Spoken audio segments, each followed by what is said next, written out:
कोई भी DGISI लगे वो सियासत में इन्वॉल्व ना हो। तो इंडिया की फॉर एग्जांपल किसी को याद भी नहीं होगा, किसी को नहीं पता होगा कि जनाब मेरा ख्याल है कि रॉ का चीफ कौन है, या वो जब लगता है तो वो कोई खबर भी नहीं होती, सिंगल कॉलम भी कोई खबर नहीं आती है। तो ये उम्मीद ये की जाती है कि इसका पॉलिटिकल रोल इस अहदे का डोमेस्टिक पॉलिटिक्स की इंटरफेरेंस के हद तक जो है नदीम अंजुम के दौर में कम हो। देखिए, जब हमारे फॉरेन मिनिस्टर वहाँ जाते हैं उन्हें तो एक बहुत low level American official receive करता है।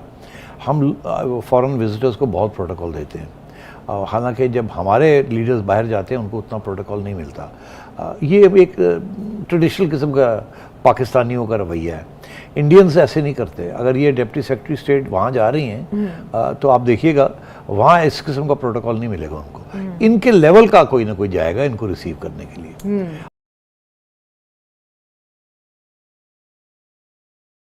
होगा इनके लिए बहुत ज़बरदस्त प्रोटोकॉल दिया जा रहा है, जैसे कि सेक्रेटरी स्टेट खुद आ रहे हैं।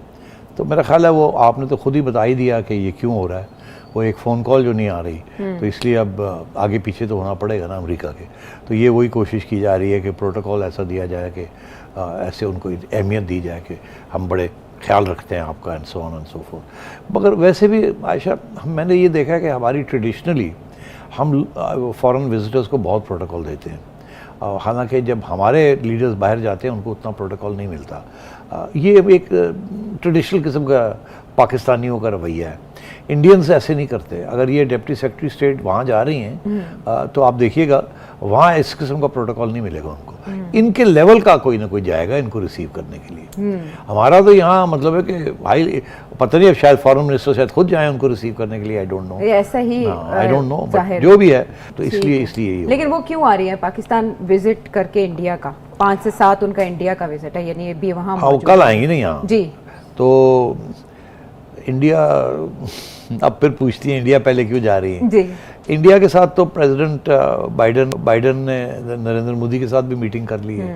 वहाँ इंडियंस जो डेलीगेशंस जाती हैं वो हाईएस्ट लेवल पे वहाँ मुज़ाकरात होते हैं। जब नरेंद्र मोदी ने तो प्रेसिडेंट भी और वाइस प्रेसिडेंट के साथ भी मीटिंग्स की और बड़ी वार्म फ्रेंडली मीटिंग्स। इंडिया तो उनका एक स्ट्रेटेजिक एसेट और एलाई बन गया, पार्टनर बन गया ना, वो तो अब तस्लीम हो गया।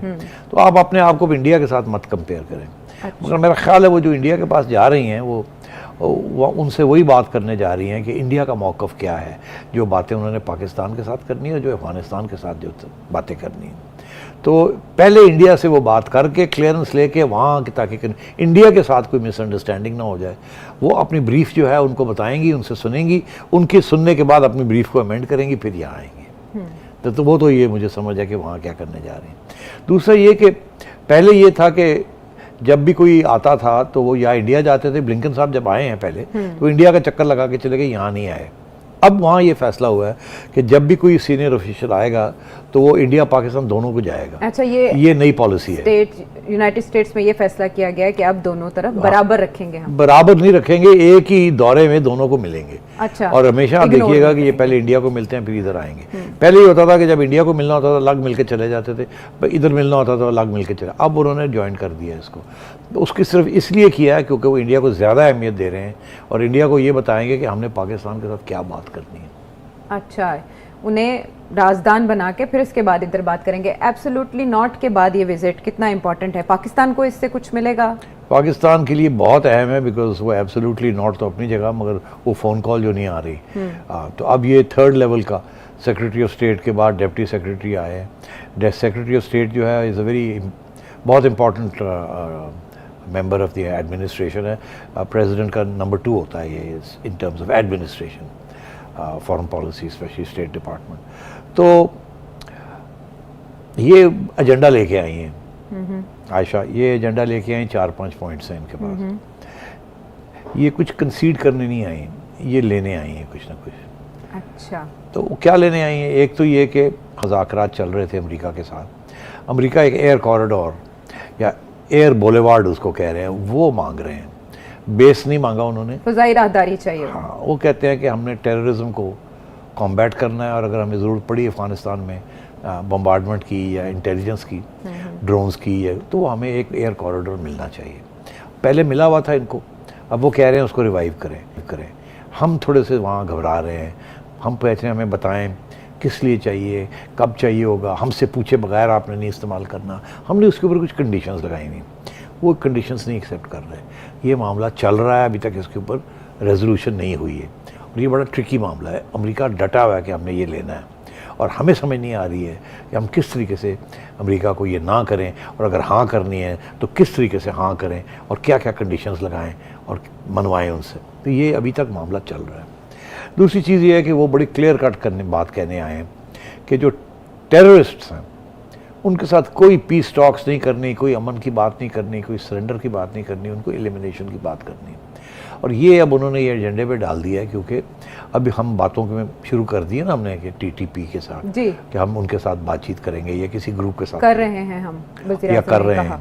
तो मेरा ख्याल है ये कहने आए हैं कि अब सारे टेररिस्ट जो हैं वहाँ टीटी और जो है और ये सब मिले हुए हैं, ये एक ही नेक्सस है। और आप अगर बातें शुरू करेंगे तो ये हमें ये बात पसंद नहीं आएगी कि जो लोग आपके ख़िलाफ़ हैं उनके साथ तो आप बातचीत शुरू कर देंगे और जो हमारे ख़िलाफ़ हैं हमें उनको मारने नहीं देंगे आप।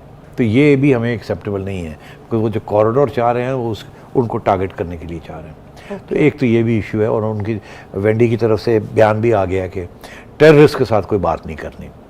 अच्छा, तो कल भी हमने ये डिस्कस किया था कि अफ़गान तालिबान एक ज़माने में टेररिस्ट थे, तो अमेरिका ने बात की, तो वो फिर मैंने एक्सप्लेन किया था कि वो सिचुएशन में और हमारी सिचुएशन में क्या फ़र्क है, वो तो ऑलरेडी बात हो चुकी। तो ये सेकंड डिमांड है।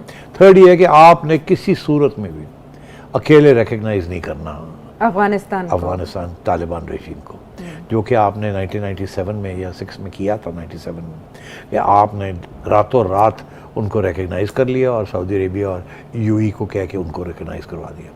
दुनिया को पता भी नहीं चला, आपने रिकग्नाइज कर दिया। लेकिन पाकिस्तान तो अमेरिका से मुतालबा कर रहा है कि आप तस्लीम कर लें। हाँ, तो वो ये कह रहे हैं कि जब तक हम सब फैसला नहीं करेंगे तो उस वक्त तक आप ना जाके चुप्स के जाके रिकग्नाइज कर लें। उनको फिक्र है कि आप वही काम ना करें जो बाद में हुआ था, और वो अभी तैयार नहीं है रिकग्नाइज करने के लिए। इसलिए वो हमको कह रहे हैं आपने रिकग्नाइज नहीं करना, जब वक्त आएगा तो सब मुश्तरका मिलके करेंगे, उस वक्त तक आप कोई गेम वेम ना खेलें। ठीक है, this is the third thing. और चौथा ये है कि जी ये जो ह्यूमैनिटेरियन असिस्टेंस है वो तो हम देंगे, मगर जो तालिबान से हमने कमिटमेंट लेनी है कि वो किसी किस्म के टेररिस्ट ग्रुप को वहाँ नहीं रहने देंगे, और वो भी हम चाहेंगे कि वो भी कुछ गारंटीज़ हमें मिलें। और फाइनली जो आखिरी पॉइंट है, जो कि मीडिया के अंदर सारा वक्त आता है, ओपन पॉइंट, कि ह्यूमन राइट्स स्पेशली ख़वातीन के हकूक़ उनको आप प्रोटेक्ट करेंगे। तालिबान अगर नहीं करेंगे तो हम रिकग्नाइज़ नहीं करेंगे। तो ये 5 चीज़ें आपको बताने आए हैं। ये हमारा एजेंडा है, हमें आपकी सपोर्ट चाहिए, और अगर आप हमें नहीं सपोर्ट करेंगे तो फिर देखा जाएगा। IMF भी है और FATF भी है और भी बहुत सी चीज़ें। In a way, do more. In a way, do what we say. Do what we say. Do more is now converted to do what